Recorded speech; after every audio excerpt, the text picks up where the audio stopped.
Hello friends, welcome to SF Education. Today in this video we are going to discuss 7 of August complete current affair. So if you are watching the video first time, please subscribe the channel and press the bell icon for the latest and the new updates of the video. Okay यहाँ पे हम current affair through MCQs की series में आज 7 अगस्त के पूरे current affair को discuss करेंगे और समझेंगे कि कौन कौन सी इंपॉर्टेंट इन्फॉर्मेशन इन करंट अफेयर के जरिए और भी हम गेट कर सकते हैं। ये करंट अफेयर आपके एग्जाम में डायरेक्टली आपको बहुत ज़्यादा हेल्पफुल होंगे, तो पूरा वीडियो को लास्ट तक देख रहे हैं और सारे के सारे करंट अफेयर का पहले आंसर आपको खुद देना है, उसके बाद इसका एक्सप्लेनेशन को ध्यान से सुनना है और फिर इसके आंसर को समझना है। ठीक है, ताकि आपको क्या हो सके, आपको एक अंडरस्टैंडिंग पूरी क्लियर हो सके, ताकि आपको जब आप पढ़ो और आपको कोई क्वेश्चन एग्ज़ाम में इस तरीके का मिलता है, चाहे वो इस MCQ से रिलेटेड हो या ना हो, लेकिन अगर इस पॉइंट ऑफ व्यू से कुछ रिलेट करता है तो ताकि वहाँ पे आप अच्छे तरीके से उस आंसर को समझ के उस आंसर को सोल्यूशन ले सके। ठीक है, इसीलिए पूरे करंट अफेयर को ध्यान से सुनना है और वीडियो को स्किप बिल्कुल भी मत करिएगा। ठीक है, और वीडियो अगर अच्छा लगे तो वीडियो को लाइक ज़रूर कर दीजिएगा। चलिए आज का फर्स्ट क्वेश्चन देखते हैं। First question is consider the following statement regarding the higher education financing agency. ठीक है, आपके हैफ़ा के ऊपर एक क्वेश्चन पूछा गया है, इसमें दो स्टेटमेंट दिए, आपको बताना कौन सी स्टेटमेंट करेक्ट है। ठीक है, ध्यान से पढ़ना। इस स्टेटमेंट में करेक्ट पूछा गया, इनकरेक्ट पूछा गया। ठीक है, क्योंकि एग्जाम में डायरेक्टली करेक्ट इनकरेक्ट के चक्कर में अगर आपसे आंसर आता भी है तो वहाँ पे आप गलत करके आ जाते हैं। ठीक है, इसलिए ध्यान से पढ़िएगा। फर्स्ट स्टेटमेंट है, it is a statutory body under the ministry of education. ये एक स्टैचुरी बॉडी है किसके अंदर? मिनिस्ट्री ऑफ एजुकेशन के अंदर। सेकेंड है, it provides finance at competitive interest rates to educational institutions and supplement with grants by which of the statements given above is are correct. देखिए, तो यहाँ पे जो आप सेकंड स्टेटमेंट में पूछा गया है कि ये आपको एक finance competitive interest rate provide कराती है, जिसमें आप एजुकेशन इंस्टीट्यूशन और जो सप्लीमेंट्स होते हैं उनमें ग्रांट के ज़रिए चैलेंजिंग CSR फंड्स, ठीक है, तो इसके ज़रिए आप वहाँ पे वर्क कर सकें। ध्यान से थोड़ा सा फिर से समझ लीजिए सेकंड स्टेटमेंट को। It provide finance at competitive interest, ठीक है, interest rates to educational institution and supplements. ये क्या करती है? ये फाइनेंस प्रोवाइड कराती है एजुकेशन इंस्टीट्यूशन को और जो सप्लीमेंट्स होते हैं उसको। It with grants by channelising CSR fund, ठीक है, किसके द्वारा? जो चैनलाइजिंग CSR फंड होते हैं उनके जरिए। तो कौन सी स्टेटमेंट करेक्ट है? ऑप्शंस है only 1, only 2, both 1 and 2 and neither 1 nor 2। Video को पॉज करके आंसर दीजिए। चलिए समझ लीजिए इसके बारे में कौन कौन सी इंपॉर्टेंट चीज़ें हैं। ठीक है, तो आपको अच्छे तरीके से अंडरस्टैंडिंग हो जाएगी। जो हायर एजुकेशन फाइनेंस एजेंसी है ये एक जॉइंट वेंचर है। ठीक है, ये केवल मिनिस्ट्री ऑफ एजुकेशन का कोई प्रोग्राम नहीं है। It is not a single program of ministry of education, it is a joint venture of the government of India and the Canara bank. You have to be remember which bank का नाम पूछा गया? Canara bank का नाम पूछा गया। ठीक है, ताकि जब आप एग्ज़ाम में देखें तो वहाँ पर अगर आपको कहीं SBI लिख के आ जाए, ठीक है, कहीं पर अगर RBI लिख के आ जाए तो वहाँ पे आप इसमें कोई भी प्रॉब्लम फेस ना करें। ठीक है, तो you have to be remember, इस चीज़ के बारे में याद रखना। ठीक है, प्रॉब्लम नहीं होना चाहिए। सेकेंड है, जो आपका हायर एजुकेशन फाइनेंस एजेंसी है is registered under the section 8। ठीक है, इसको सेक्शन 8 के अंदर रजिस्टर्ड किया गया है। और कौन सा? कंपनी एक्ट, जो आपका कंपनी एक्ट 2013 है। You have to be remember, company act 2013 के अंदर, और union government company and as a non deposit taking NBFC with RBI। ठीक है, साथ ही साथ किसके साथ साथ? और जो यूनियन गवर्नमेंट कंपनीज़ होती हैं और जो आपकी नॉन डिपॉजिट टेकिंग, जो नॉन डिपॉजिट कंपनीज़ होती हैं, साथ साथ जो नॉन बैंकिंग फाइनेंशियल कॉर्पोरेशंस होते हैं, जो इनको NBFC बोलते हैं, इनके साथ और जो RBI, ये सभी मिलके क्या करेंगे? इसके अंदर वर्क करेंगे। तो ये भी आपको याद रखना है। सेकंड स्टेटमेंट आपकी करेक्ट है। क्यों करेक्ट है? क्योंकि जो HEFA है इसका विज़न यही है कि to enable India's premier education institution to excel and reach the top in a global ranking by financing building world class infrastructure including R&D infrastructure. ठीक है, तो जो आपका हायर एजुकेशन फाइनेंसिंग एजेंसी है इसका एम ही यही है ताकि एक्सेल करना और पहुंचना ग्लोबल रैंकिंग तक फाइनेंसिंग के प्रोग्रेस में, ताकि जो एक बिल्डिंग अच्छी खासी तैयार की जा सके इंफ्रास्ट्रक्चर के लिए, और R&D के ऊपर भी काफ़ी ज़्यादा, रिसर्च एंड डेवलपमेंट के ऊपर भी काफ़ी ज़्यादा वहाँ पे फाइनेंस करके अच्छा खासा इंफ्रास्ट्रक्चर तैयार किया जा सके। इसीलिए यहाँ पे जो आपकी राइट स्टेटमेंट हो जाती है ये हो जाती है आपकी ऑप्शन बी, मतलब ऑप्शन 2 बस सही है, क्योंकि it is not a single program of the ministry of education. और स्टैचुरी बॉडी तो ये है ही, but not ministry of education के अंदर आती है, ये एक वेंचर है। ठीक है, sorry, it is a joint venture. याद रखना जॉइंट वेंचर किसके किसके बीच है, तो ये जॉइंट वेंचर आपका मिनिस्ट्री ऑफ एजुकेशन के बीच है और government of India and the Canara bank. ठीक है, तो ये तीनों मिलकर यहाँ पे वर्क करेंगे। नेक्स्ट क्वेश्चन पे चलते हैं। Next question is consider the following statement regarding the परिवार पहचान पत्र योजना।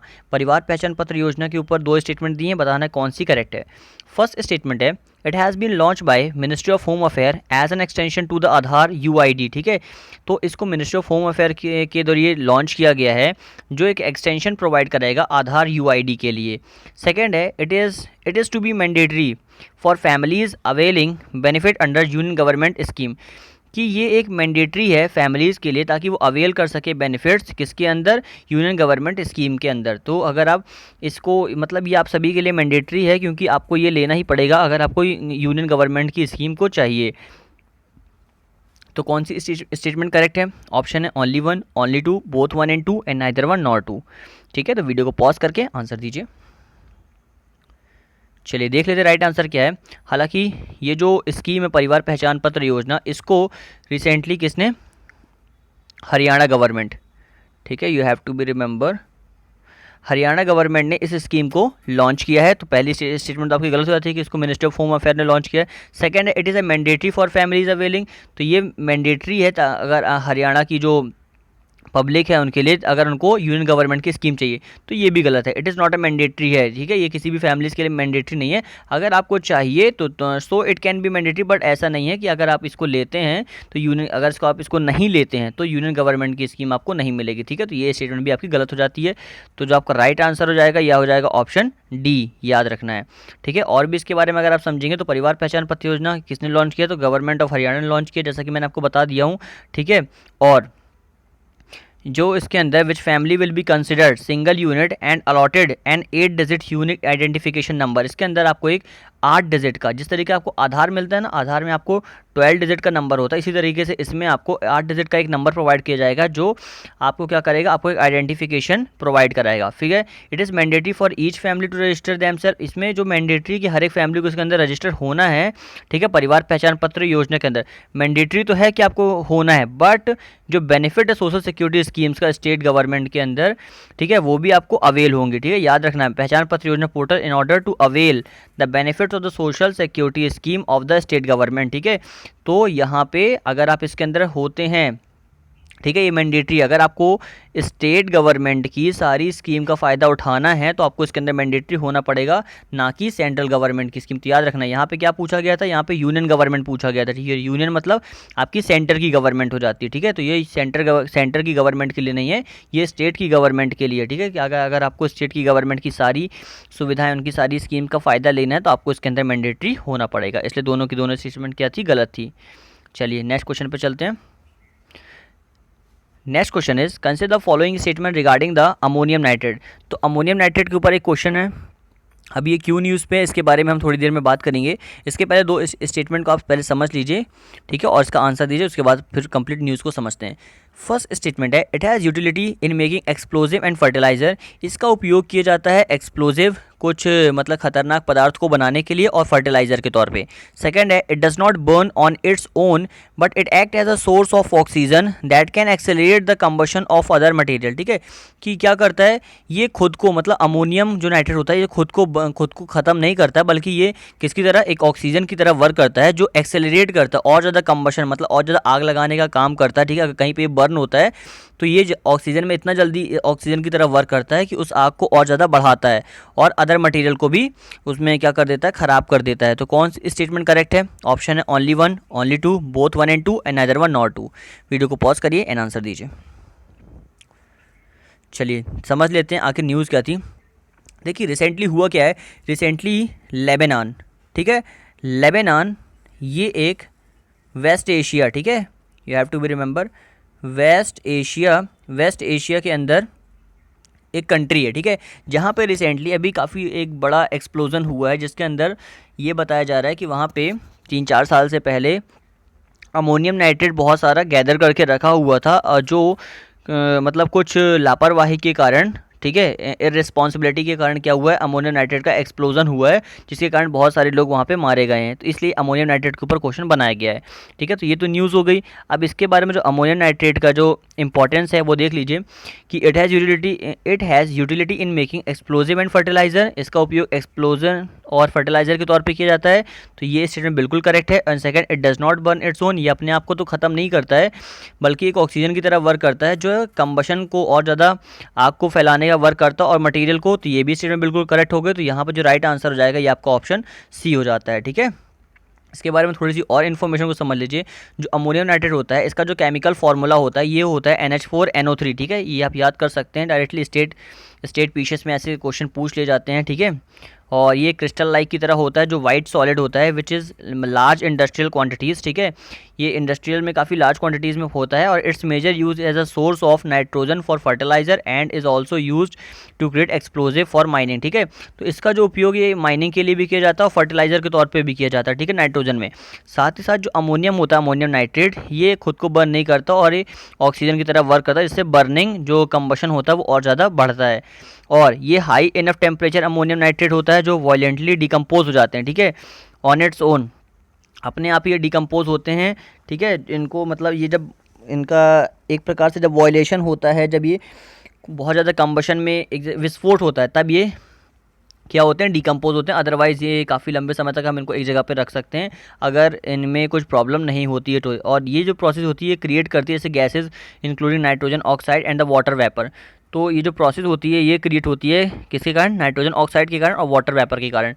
It is the rapid release of gases that causes an explosion, और इसके कारण जो गैस रिलीज होती है उसी के कारण क्या होता है, एक्सप्लोजन होता है। ठीक है, तो आई होप आपको ये भी अच्छे तरीके से समझ में आ गया होगा। नेक्स्ट क्वेश्चन पर चलते हैं। Next question is the Bru tribal community is a native of which following state. ठीक है, तो ये जो ब्रू ट्राइबल कम्युनिटी है ये कहाँ से बिलोंग करती है।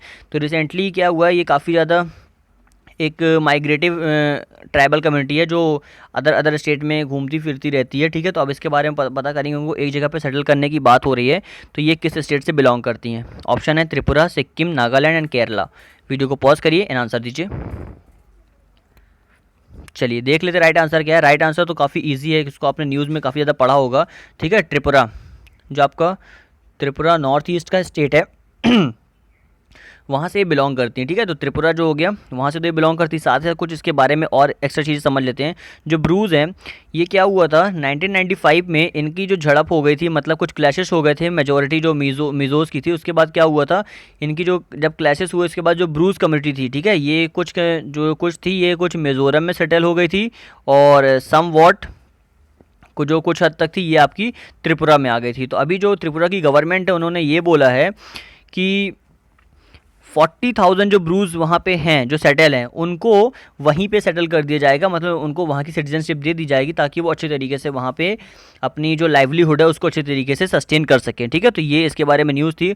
साथ ही साथ जो ब्रूज है इसको एक और नाम से, जिनको रिंग्स, ठीक है, रिंग्स के नाम से भी जाना जाता है, जो त्रिपुरा में, मिजोरम में और सदर्न असम, ठीक है, त्रिपुरा, मिजोरम और सदर्न असम जो नॉर्थ ईस्ट के स्टेट है वहाँ से ये बिलोंग करती हैं। ठीक है, तो इसके बारे में आप याद कर सकते हैं। साथ ही साथ जो सेंटर एंड द जो इस दोनों स्टेट की जो गवर्नमेंट है, जो मिजोरम और जो आपकी त्रिपुरा गवर्नमेंट है, ये इन्होंने ये इन्वॉल्वमेंट दिखाया है कि सेवरल अटेम्प्ट लिए जाएंगे ताकि इनके रीसेटलमेंट किया जा सके ब्रूज का, किसके अंदर, मिजोरम के अंदर और त्रिपुरा के अंदर। तो दोनों गवर्नमेंट मिलकर वर्क कर रही ताकि ये जो कम्युनिटी है इसको अच्छे तरीके से इनके सारे राइट्स प्रोवाइड कराए जा सके। ठीक है, तो ये इसके बारे में कंप्लीट इन्फॉर्मेशन थी। नेक्स्ट क्वेश्चन पे चलते हैं। Next question is which of the following exception to the right to equality is a provide under the constitution of India. ठीक है, तो राइट टू इक्वलिटी के ऊपर क्वेश्चन है कि इनके अंदर ये जो 3 स्टेटमेंट दी हैं इनमें से कौन सी स्टेटमेंट करेक्ट है। फर्स्ट है special provision for women and children, क्या राइट टू इक्वलिटी के अंदर स्पेशल प्रोविजन दिए गए हैं वुमेन और चिल्ड्रन के लिए। सेकंड है special provision for the advancement of any socially and educationally backward classes of citizen, क्या कोई एजुकेशनली और बैकवर्ड क्लासेज जो सिटीजन हैं उनको कुछ और भी एडवांसमेंट स्पेशल प्रोविज़न दिए गए हैं आपका राइट टू इक्वलिटी के अंदर। थर्ड स्टेटमेंट है special provision for the advancement of any economically weaker section of citizen, और क्या कुछ और भी स्पेशल प्रोविज़न दिए गए हैं एडवांसमेंट के लिए किसी economically weaker section of citizen के लिए। तो कौन सी स्टेटमेंट करेक्ट है। ऑप्शन है 1 and 2, 2 and 3, 1 and 3 and all of the above. Video को पॉज करके आंसर दीजिए। चलिए देख लेते राइट आंसर क्या है। राइट आंसर ईजी टू, मतलब ईजी था इसको फाइंड आउट करना। इसका राइट आंसर डी है, क्योंकि एक सेकेंड, राइट आंसर डी है, क्योंकि जो स्पेशल प्रोविज़न है वो वुमेन चिल्ड्रन के लिए दिए गए हैं। सेकंड है special provision advancement socially educationally और जो बैकवर्ड क्लासेस है इनके लिए भी दिए गए हैं, और साथ ही साथ जो स्पेशल प्रोविज़न है वो इकोनॉमिकली वीकर सेक्शन के लिए भी इसके अंदर दिए गए हैं। ठीक है, तो अगर आपको याद हो कि राइट टू इक्वलिटी किसके अंदर आता है, राइट टू इक्वलिटी हमारा आर्टिकल 15, आपको अगर याद हो कि provide for the prohibition of the discrimination on ground of religion, race, caste, sex और प्लेस ऑफ बर्थ। ठीक है, तो इनके बिहाफ में कोई भी किसी के साथ डिस्क्रिमिनेशन नहीं किया जा सकता। ये डिस्क्रिमिनेशन को क्या करता, प्रोहिबिट करता, रोकता उस चीज़ को। ठीक है, तो आर्टिकल जो क्लॉज 53 है ये बताता है आपका कि वुमेन और चिल्ड्रन के लिए राइट बताए गए हैं। आर्टिकल 54 ये आपका सोशली और एजुकेशनली बैकवर्ड क्लासेस और जो सिटीजन है उनके लिए राइट बताए गए हैं, और आर्टिकल 15(6) है ये आपका इकोनॉमिकली वीकर सेक्शन के लिए राइट यहाँ पे बताए गए हैं।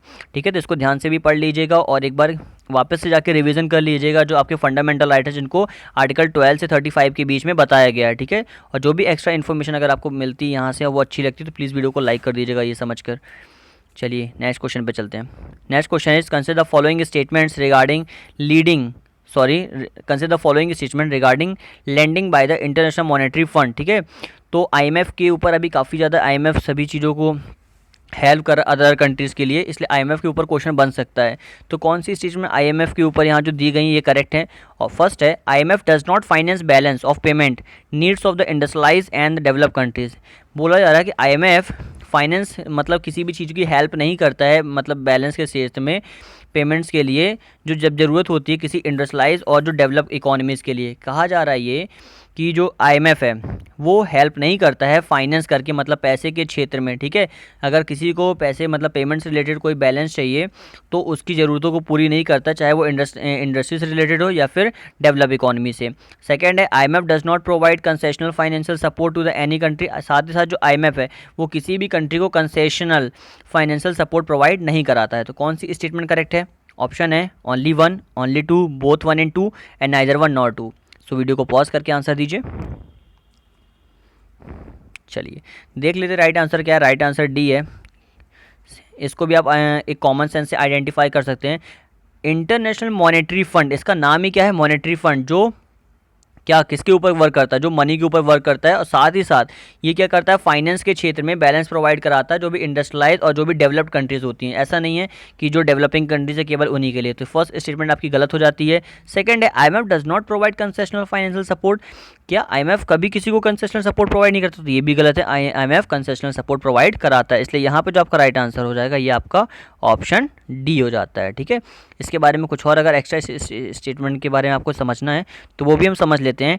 देखिए जो IMF के अंदर जो भी कंट्रीज़ हैं, वेदर चाहे वो मिडिल इनकम वाली हो, रिच कंट्रीज़ हो, पुअर हो, तो इन सभी को IMF क्या करता है, जो बैलेंस ऑफ पेमेंट्स होती हैं उनको अगर ज़रूरत है तो वो सभी चीज़ों को इनको प्रोवाइड कराता है। साथ ही साथ अगर जो भी फाइनेंशियल सपोर्ट किसी कंट्री को चाहिए, चाहे वो कंसेशनल सपोर्ट हो, ठीक है, कंसेशनल फाइनेंशियल सपोर्ट हो, तो उसको poverty reduction and growth trust, ठीक है, इसके ज़रिए वो इनको कंसेशनल सपोर्ट प्रोवाइड कराते हैं। ठीक है, जो उनको और ज़्यादा हेल्पफुल करता है ताकि वो टेलर्ड कर सकें diversity and the needs of low income countries की।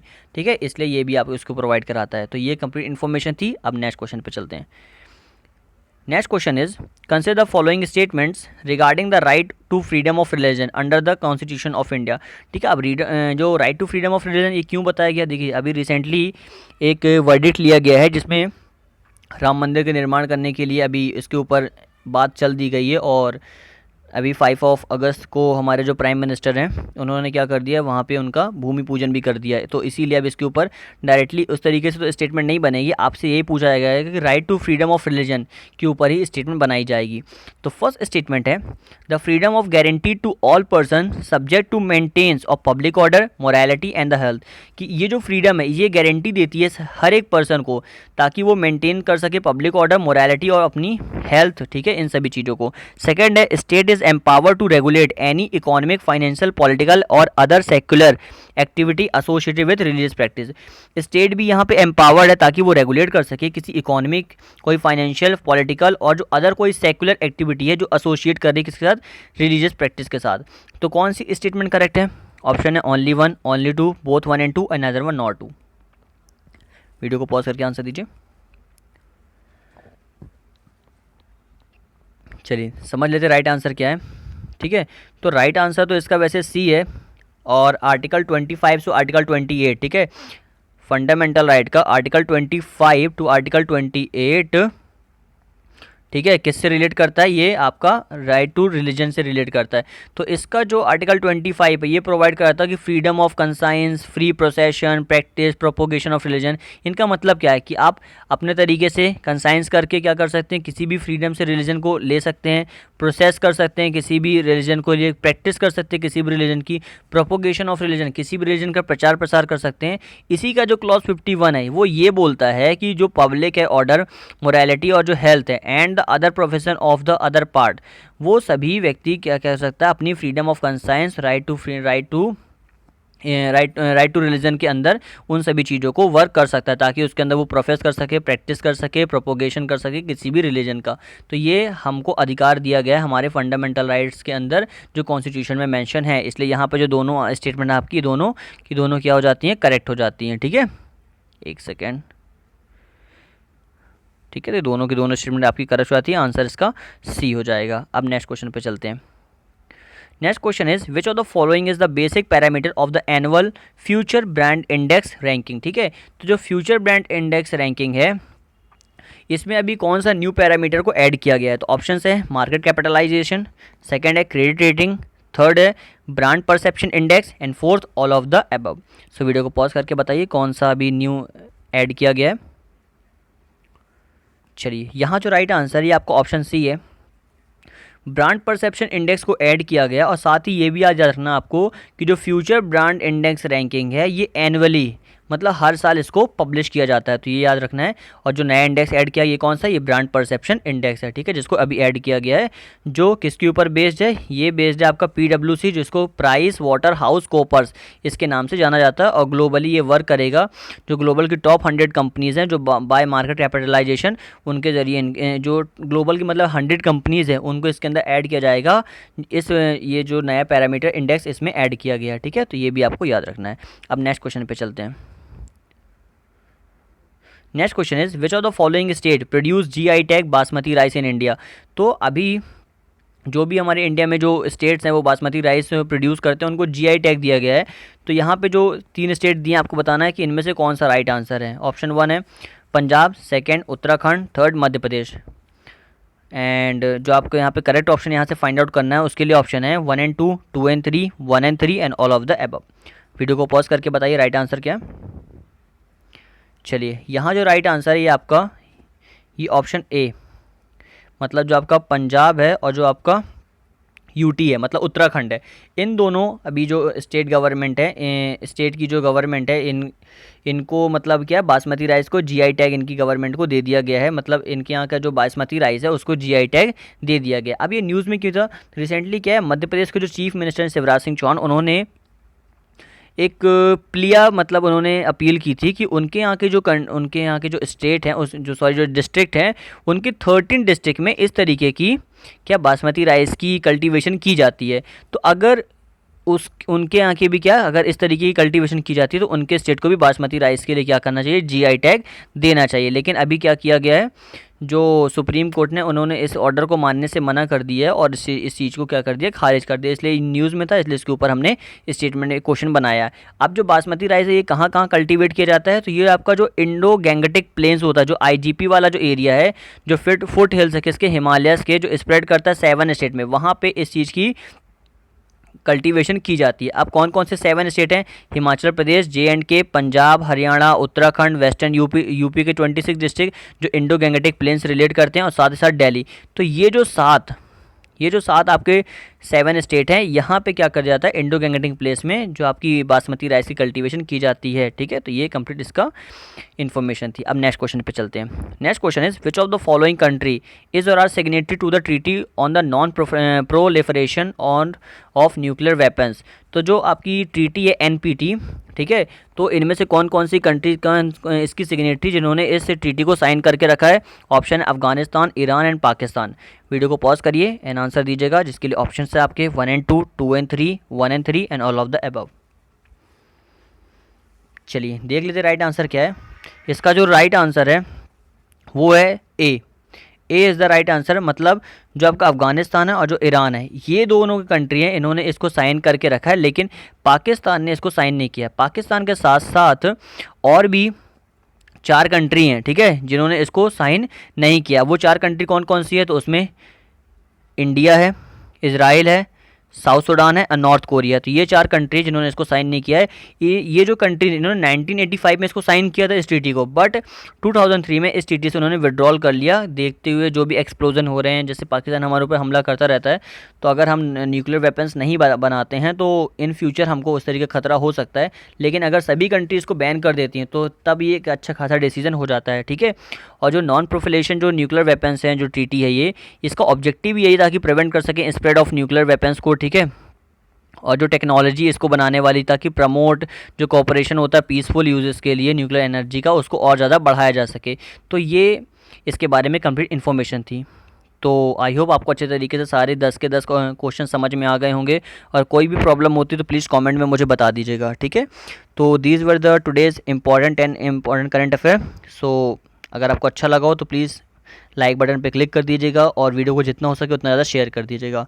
Okay, thank you for watching, have a good day.